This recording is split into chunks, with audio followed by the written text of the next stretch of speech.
தேவன் தப்புவிக்க வல்லவராயிருக்கிறார், பயப்படாதே. தானியேல் 3:17. நாங்கள் ஆராதிக்கிற எங்கள் தேவன் எங்களை தப்புவிக்க வல்லவராயிருக்கிறார். அவர் எரிகிற அக்கினி சூளைக்கும் ராஜாவாகிய உம்முடைய கைக்கும் நீங்களாக்கி விடுவிப்பார்.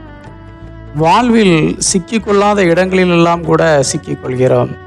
நம்மை தப்புவிக்க எப்போதுமே ஒருவர் தேவைப்பட்டு கொண்டே இருக்கிறார். நாம் எந்த சிக்கலில் சிக்கப் போகிறோம் என்றே சில நேரங்களில் நமக்கு தெரியாது. நாம் விளையாட்டாக பேசும் காரியங்கள் கூட சில நேரங்களில் நமக்கு பெரும் வினையாக முடிந்துவிடும்.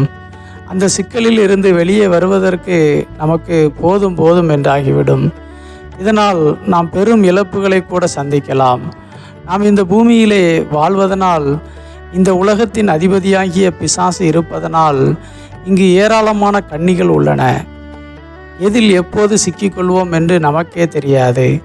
ஆனால் மேலே இருந்து பார்த்து கொண்டிருக்கிற தெய்வத்திற்கு நமக்கு முன்பாக என்னென்ன கண்ணிகள் வைக்கப்பட்டுள்ளன என்பது தெரியும்.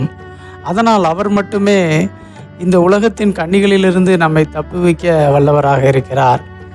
சாதாரண மனிதர்களுக்கு வாழ்வில் இவ்வளவு அதிகமான கண்ணிகள் இருக்கும்போது மெய்யான தேவனை மட்டுமே ஆராதிப்போம், ராஜாவாகிய நேபுகாத்நேச்சார் உருவாக்கிய பொற்சிலையை வணங்க மாட்டோம், கல்லையும் மண்ணையும் ஆராதிக்க மாட்டோம் என்று சொன்ன சாத்ராக், மேஷாக், ஆபேத்நேகோ என்பவர்களுக்கு எவ்வளவு அதிகமாக இருந்திருக்கும்.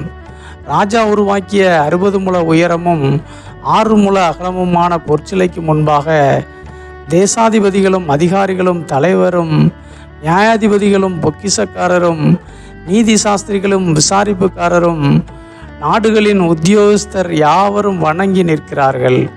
இந்த மூவருக்கு மட்டும் என்ன வந்தது? இவர்களுக்கு திமிர் பிடித்திருக்கிறது என்றும் ராஜாவையே மதிக்காமல் இப்படி செய்கிறார்களே என்றும் பார்க்கிறவர்கள் சொல்லியிருக்கலாம். ஆனால் அது அவர்களுடைய பக்தி வைராக்கியம். இல்லாத தெய்வத்தை இருப்பதாக சொல்பவர்களுக்கு தாங்கள் காட்டும் எதிர்ப்பாக இருந்தது. மெய்யான தெய்வத்திற்காக தங்கள் உயிரையும் கொடுக்க தயாராகிவிட்டார்கள். அக்கினி சூளையில் போட்டாலும் தாங்கள் ஆராதிக்கிற தேவன் தங்களை தப்புவிப்பார் என்று மெய்யான விசுவாச அறிக்கை செய்தார்கள், தப்புவிக்கப்பட்டார்கள். மெய்யான தேவனை ஆராதிப்பதன் நிமித்தமாக உங்களுக்கும் உங்கள் குடும்பத்திற்கும் பல சிக்கல்கள் ஏற்படுகின்றனவா? பயப்படாதிருங்கள். உங்களை தப்புவிக்க வல்லமையுள்ள தேவனைத்தான் நீங்கள் ஆராதிக்கிறீர்கள்.